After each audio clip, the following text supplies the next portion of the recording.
بسم الله الرحمن الرحيم. الحمد لله رب العالمين والصلاة والسلام على أشرف الأنبياء وسيد المرسلين وعلى آله وصحابه وأهل بيته أجمعين. أما بعد،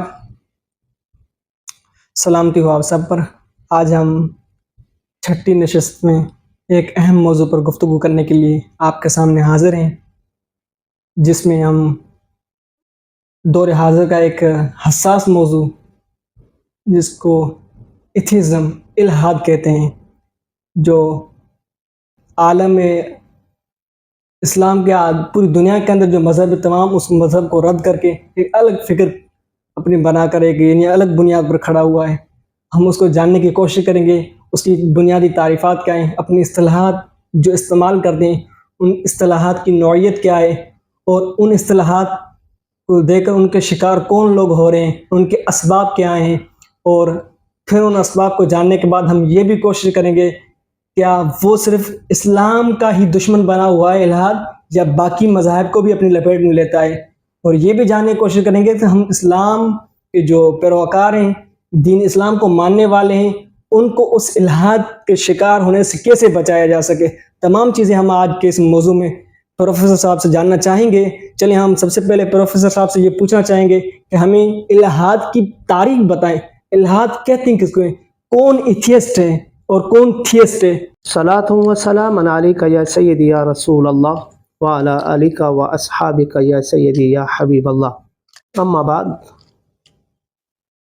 معزز مکرم ناظرین و سامعین، جیسا کہ ہمارے میزبان جناب دیدار حسین صاحب نے ابتدا میں یہ فرمایا ہے کہ آج ہم الحاد پر گفتگو کرنے والے ہیں. ہم دیکھتے ہیں کہ معاشرے کے اندر ہمارا نوجوان اس الحاد کی طرف بڑھ بھی رہا ہے اور اس کو الحاد کی طرف کھینچنے کی بے شمار کوششیں بھی کی جا رہی ہیں. آج ہم جانیں گے بہت سے لوگ ایسے بھی ہیں جن کو علم نہیں ہے کہ الحاد ہے کیا، الحاد کا معنی کیا ہے، الحاد کی تعریف کیا ہے، ڈیفینیشن کیا ہے. اس کو ڈسکرائب کرنے کی کوشش کریں گے آج آپ کے سامنے. لغت میں الحاد کا معنی سیدھے راستے سے بھٹک جانے کا ہے. یعنی کوئی آدمی سیدھے راستے سے جب بھٹک جائے، اللہ کے بتائے ہوئے راستے سے جب بھٹک جائے، اس راستے کی طرف چل پڑے جس کے اندر اس کی تباہی و بربادی ہو، لغت میں اسے ملحد کہتے ہیں. اب اس کی اصطلاحی تعریف جاننے کی کوشش کرتے ہیں. اصطلاح میں عام طور پر ایسے شخص کو ملحد کہا جاتا ہے جو کلی طور پر رب کی ذات کا انکاری ہو، جو رب کو مانے ہی نہیں، اللہ کو نہ مانے. ایسے شخص کو ملحد کہتے ہیں. اور کچھ ایسے لوگ بھی ہیں جو رب کی وحدانیت پر تو یقین رکھتے ہیں، مگر ادیان میں سے کسی بھی دین کو نہیں مانتے. ایسوں کو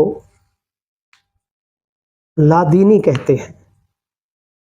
جو دینوں کو، ادیان کو نہ مانے، ایسے کو لادین کہتے ہیں. تیسری قسم، ایسے لوگ بھی موجود ہیں جو کبھی مانتے ہیں کبھی نہیں مانتے. کہتے ہیں رب ہے، کبھی کہتے ہیں رب نہیں ہے. ان دونوں کی کشمکش کے اندر رہتے ہیں. ایسوں کو علمی زبان میں لا ادری کہتے ہیں. لا ادری کا مطلب ہم نہیں جانتے وہ ہے یا نہیں ہے. یہاں سے ہمیں پتہ چلا یہ تین قسمیں ہیں.